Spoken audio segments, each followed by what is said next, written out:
राम राम दोस्तों, मैं हूं घनश्याम। आप देख रहे हैं तिवारोड़ी। सुबह उठकर तैयार हुआ और फिर मैं निकल पड़ा स्कूल की तरफ, क्योंकि आज 26 जनवरी था।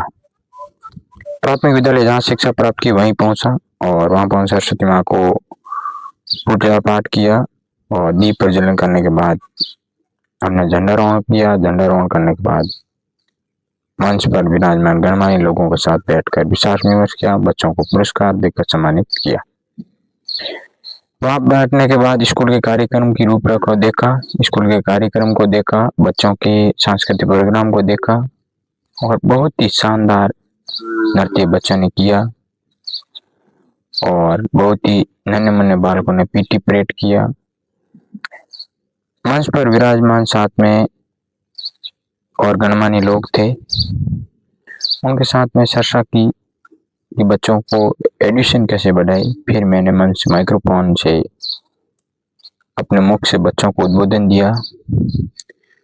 बच्चों को उद्बोधन देने के बाद आगे का कार्यक्रम जारी रहा और हमने भी वहां बैठकर खूब आनंद लिया। उसके बाद हम वहां बैठे नागरिकों से चर्चा की, अभिभावकों से चर्चा की, बच्चों को किस तरह स्टैंड बढ़े बच्चों की और किस तरह बच्चों को शिक्षा दी जाए आने वाले आज डिजिटल युग में। नन्हे मुन्ने बालकों द्वारा बहुत ही अच्छा डांस और बहुत ही अच्छी प्रस्तुति दी और ग्रामीणों से चर्चा की कि डिजिटल युग को देखते हुए विद्यालय में डिजिटल बोर्ड लगे, उनके बारे में चर्चा की। नन्ही मुन्नी बालिकाएं बहुत ही शानदार नृत्य कर रही हैं।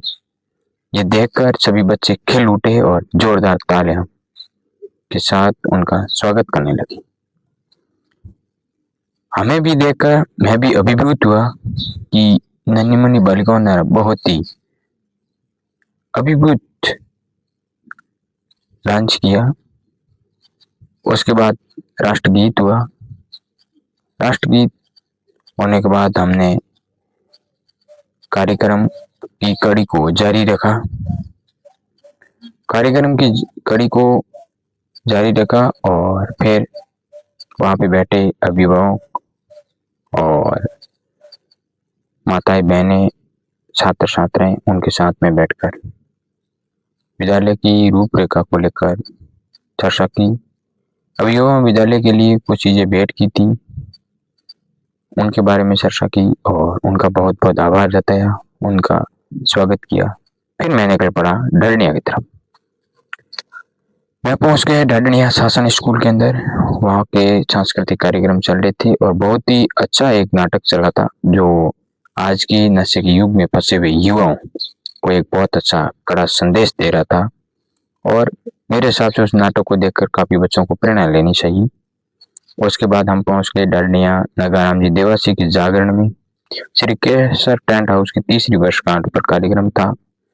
वहां पे पहुंचे और भजन संध्या का आनंद लिया और मेरे साथ में और भी लोग थे। फिर हम वापस आ गए श्री केसर रेस्टोरेंट ढरनिया। वहां पे आने के बाद चाय वगैरह पी और हत्या की हो गई शाम। पहुंच के घर। कैसा लगा आज का video? Like share comment subscribe जरूर करें। धन्यवाद। जय हिंद।